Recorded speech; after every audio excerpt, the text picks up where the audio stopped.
لحساب الجولة العاشرة والأخيرة من تصفية كأس العالم 2026 سيواجه المنتخب الوطني الجزائري منتخب أوغندا غدا الثلاثاء بداية من الساعة 5 مساء بملعب حسين أيت حمد بيتي زيكوزو وسط حضور جماهيري غفير. كما ستكون مباراة احتفالية بتأهل الجزائر إلى كأس العالم للمرة الخامسة في تاريخه، وهذا بعد أن ضمن التأهل رسميا في المباراة الماضية أمام الصومال حين فاز عليه ب3-0.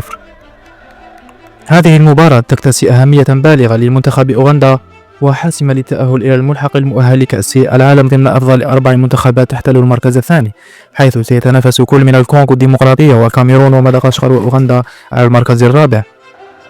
ويسعى أشبال مدرب بوربوت للفوز على المنتخب الجزائري لتعزيز حظوظه لبلوغ نهائيات كأس العالم 2026 بكندا، المكسيك والولايات المتحدة الأمريكية.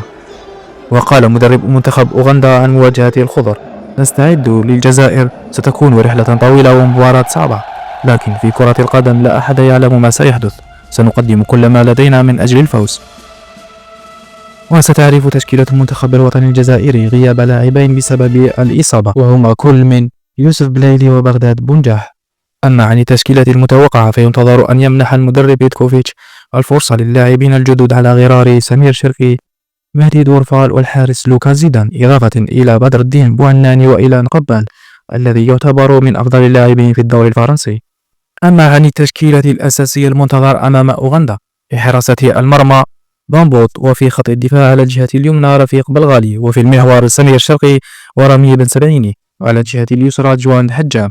أما في وسط الميدان كل من حج موسى قبال مازا وفارس شيبي. أما في الهجوم قد يعرف أقحام كل من شياخة وأمين قويري.